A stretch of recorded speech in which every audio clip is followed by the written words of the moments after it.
అపోస్తలుల కార్యములు 7వ అధ్యాయము. ప్రధాన యాజకుడు ఈ మాటలు నిజమేనా అని అడిగెను. అందుకు స్టెఫను చెప్పినదేమనగా, సహోదరులారా, తండ్రులారా, వినుడి. మన పితరుడైన అబ్రహాము అరానులో కాపురముండక మునుపు మెసొపోతమియాలో ఉన్నప్పుడు మహిమగల దేవుడు అతనికి ప్రత్యక్షమై, నీవు నీ దేశమునకు నీ స్వజనమున విడిచి బయలుదేరి నేను నీకు చూపింపబోవు దేశమునకు రమ్మని అతనితో చెప్పెను. అప్పుడతడు కల్దీల దేశమును విడిచిపోయి హరానులో కాపురముండెను. అతని తండ్రి చనిపోయిన తరువాత అక్కడ నుండి మీరిప్పుడు కాపురమున్న ఈ దేశమందు నివసించుటకై దేవుడతన్ని తీసుకొని వచ్చెను. ఆయన ఇందులో అతనికి పాదము పట్టునంత భూమినైనను స్వాస్థముగా ఇయ్యక, అతనికి కుమారుడు లేనప్పుడు అతనికిని అతని తరువాత అతని సంతానమునకు దీనిని స్వాధీనపరుతునని అతనికి వాగ్దానము చేసెను. అయితే దేవుడు అతన్ని సంతానము అన్యదేశమందు పరవాసులగుదురనియు, ఆ దేశస్థులు 400 సంవత్సరముల మట్టుకు వారిని దాస్యమునకు లోపరుచుకొని బాధ పెట్టుదురనియు చెప్పెను.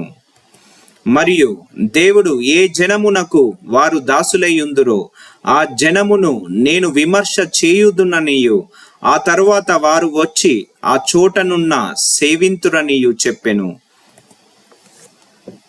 మరియు ఆయన సున్నతి విషయమైన నిబంధన అతన్ని కనుగ్రహించెను. అతడు ఇస్సాకును కని ఆ నిబంధన చొప్పున 8వ దినమందు అతనికి సున్నతి చేసెను. ఇస్సాకు యాకోబును, యాకోబు 12 గోత్రకర్తలను కని వారికి సున్నతి చేసిరి.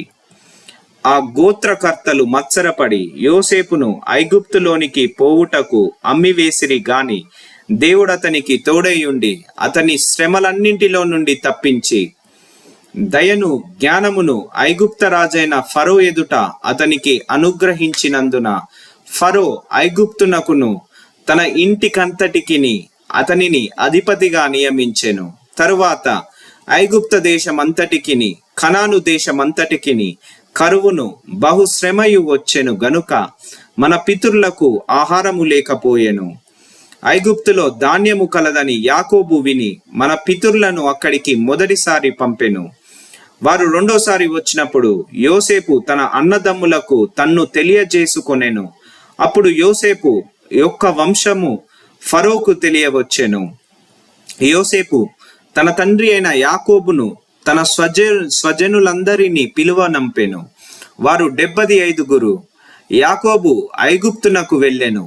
అక్కడ అతడును మన పితరులను చనిపోయి అక్కడ నుండి షెకెమునకు తేపడి షెకెములోని హామోరు కుమారుల యొద్ద అబ్రహాము వెల ఇచ్చుకొనిన సమాధిలో ఉంచబడిరి. అయితే దేవుడు అబ్రహామునకు అనుగ్రహించిన వాగ్దాన కాలము సమీపించిన కొలది ప్రజలు ఐగుప్తులో విస్తారముగా వృద్ధి పొందిరి. తుదకు యోసేపును ఎరుగని వేరొక రాజు ఐగుప్తును ఏలనారంభించెను. ఇతడు మన వంశస్థుల ఎడల కపటముగా ప్రవర్తించి తమ శిశువులు బ్రతకకుండా వారిని బయట పారవేయవలనని మన పితరులను బాధ పెట్టెను. ఆ కాలమందు మోషే పుట్టెను. అతడు దివ్య సుందరుడై తన తండ్రి ఇంట 3 నెలలు పెంచబడెను. తరువాత అతడు బయట పారవేయబడినప్పుడు ఫరో కుమార్తె అతనిని తీసుకొని తన కుమారునిగా పెంచుకొనెను. మోషే ఐగుప్తీల సకల విద్యలను అభ్యసించి మాటల యందును ప్రవీణుడయ్యుండెను. అతనికి 40 ఏండ్లు నిండ వచ్చినప్పుడు ఇజ్రాయేలీయులైన తన సహోదరులను చూడవలనన్న బుద్ధి పుట్టెను. అప్పుడు వారిలో ఒకడు న్యాయమును అనుభవించుట అతడు చూచి వానిని రక్షించి బాధపడిన వాని పక్షమున ఐగుప్తీయుని చంపి ప్రతీకారము చేసెను. తన ద్వారా తన సహోదరులకు దేవుడు రక్షణ దయచేయుచున్న సంగతి వారు గ్రహింతురని అతడు తలంచెను గాని వారు గ్రహింపరైరి. మరునాడు 2 పోట్లాడుచుండగా అతడు వారిని చూచి, అయ్యలారా, మీరు సహోదరులు, మీరెందుకు ఒకరికొకడు అన్యాయము చేసుకొనుచున్నారని చెప్పి వారిని సమాధానపరచజూచెను. ఆయనను తన పొరుగువానికి అన్యాయము చేసిన వాడు మా మీద అధికారిగాను తీర్పరినిగాను నిన్ను నియమించిన వాడెవడు? నీవు నిన్న ఐగుప్తియుని చంపినట్టు నన్నును చంపదలిచి ఉన్నావా అని అతనిని త్రోసివేసెను. మోషే ఆ మాట విని పారిపోయి మిద్యాను దేశములో పరదేశి అయ్యుండి అక్కడ 2 కుమారులను కనెను. 40 ఏండ్ల అయిన పిమ్మట సినాయి పర్వతారణ్యమందు ఒక పొదలోని అగ్ని జ్వాలలో ఒక దేవదూత అతన్ని కగపడెను. ఆ దర్శనమునకు ఆశ్చర్యపడి దానించి చూచుటకు దగ్గరకు రాగా, నేను నీ పితరుల దేవుడను, అబ్రహాము, ఇస్సాకు, యాకోబు దేవుడను అని ప్రభువు వాక్కు వినబడెను గనుక మోషే వనికి నిదానించి చూచుటకు తెగింపలేదు. అందుకు ప్రభువు, నీ చెప్పులు విడుపుము, నీవు నిలిచి ఉన్న చోటు పరిశుద్ధ భూమి. ఐగుప్తులోనున్న నా ప్రజలు దూరవస్థను నేను నిదానించి చూచి తిని వారి మూలుగు వింటిని. వారిని విడిపించుటకు దిగి వచ్చి ఉన్నాను. రమ్ము, నేనిప్పుడు నిన్ను ఐగుప్తునకు పంపుదునని అతనితో చెప్పెను. అధికారిని గాను తీర్పరిని గాను నిన్ను నియమించిన వాడెవడని వారు నిరాకరించిన ఈ మోషేను అతనికి పొదలో కనబడిన దేవదూత ద్వారా దేవుడు అధికారిని గాను విమోచకుని గాను నియమించి పంపెను. ఇతడు ఐగుప్తులోను ఎర్ర సముద్రములోను 40 ఏండ్లు అరణ్యములోను మహత్కార్యములను సూచన క్రియలను చేసి వారిని తోడుకొని వచ్చెను. నా వంటి ఒక ప్రవక్తను దేవుడు మీ సహోదరులలో మీకు పుట్టించును అని ఇజ్రాయేలీలతో చెప్పిన మోషే ఇతడే. సినాయి పర్వతము మీద తనతో మాటలాడిన దేవదూతతోను మన పితరులతోను అరణ్యములోని సంగమునందు ఉండి మనకిచ్చుటకు జీవవాక్యములను తీసుకునే వాడితడే.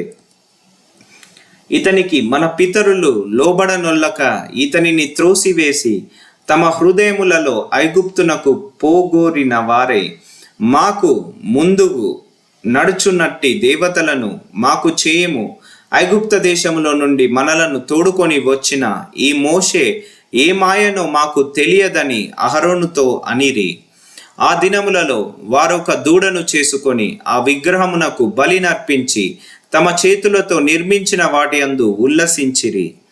అందుకు దేవుడు వారికి విముఖుడై ఆకాశ సైన్యమును సేవించుటకు వారిని విడిచిపెట్టెను. అందుకు ప్రమాణముగా ప్రవక్తల గ్రంథమునందు ఇలాగు వ్రాయబడి ఉన్నది: ఇజ్రాయేలీలు ఇంటి వారలారా, మీరు అరణ్యములో 40 ఏండ్లు బలి పశువులను అర్పణములను నాకు అర్పించితిరా. మీరు పూజించుటకు చేసుకొనిన ప్రతిమలైన మెలోకు గుడారమును రోంఫాయను దేవత యొక్క నక్షత్రమును మోసుకొని పోతిరి గనుక బబులోను అవలికి మిమ్మును కొనిపోయేదను. అతడు చూచిన మాదిరి చొప్పున దాని చేయవలెనని మోషేతో చెప్పినవాడు ఆజ్ఞాపించిన ప్రకారము సాక్ష్యపు గుడారము అరణ్యములో మన పితరుల యొద్ద ఉండెను. మన పితరులు తమ పెద్దల చేత దానిని తీసుకొనిన వారై దేవుడు తమ ఎదుట నుండి వెళ్ళగొట్టిన జనములను వారు స్వాధీనపరచుకున్నప్పుడు యెహోషువతో కూడా ఈ దేశములోనికి దానిని తీసుకొని వచ్చిరి. అది దావీదు దినము వరకు ఉండెను. అతడు దేవుని దయ పొంది యాకోబు యొక్క దేవుని నివాస స్థలము కొట్టగోరెను. అయితే సొలొమోను ఆయన కొరకు మందిరము కట్టించెను. ఆయనను ఆకాశము నా సింహాసనము, భూమి నా పాదపీఠము. మీరు నా కొరకు ఎలాంటి మందిరము కట్టుదురు? నా విశ్రాంతి స్థలం ఏది?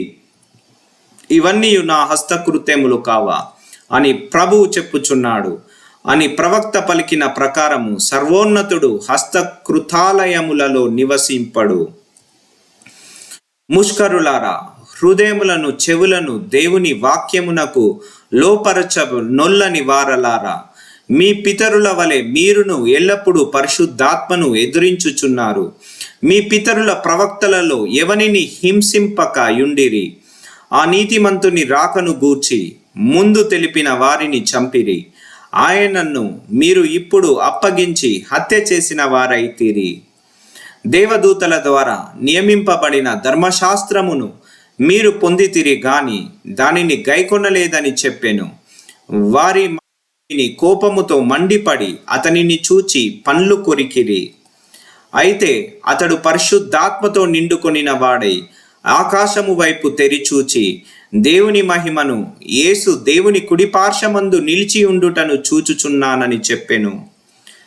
ఆకాశము తెరవబడుటయు మనుష్య కుమారుడు దేవుని కుడిపార్శ్వమందు నిలిచి ఉండుటయు చూచుచున్నానని చెప్పెను. అప్పుడు వారు పెద్ద కేకలు వేసి చెవులు మూసుకొని ఏకముగా అతని మీద పడి పట్టణపు వెలుపలికి అతనిని వెళ్ళగొట్టి రాళ్ళు రూవి చంపిరి. సాక్షులు సౌలు అను ఒక యవనుని పాదముల యొద్ద తమ వస్త్రములు పెట్టిరి. ప్రభువును గూర్చి మొరపెట్టుచు, యేసు ప్రభువా, నా ఆత్మను చేర్చుకొనుమని స్టెఫను పలుకుచుండగా వారు అతనిని రాళ్లతో కొట్టిరి. అతడు మోకాళ్ళుని, ప్రభువా, వారి మీద ఈ పాపము మోపకుమని గొప్ప శబ్దముతో పలికెను. ఈ మాట పలికి నిద్రించెను. సౌలు అతని చావునకు సమ్మతించెను.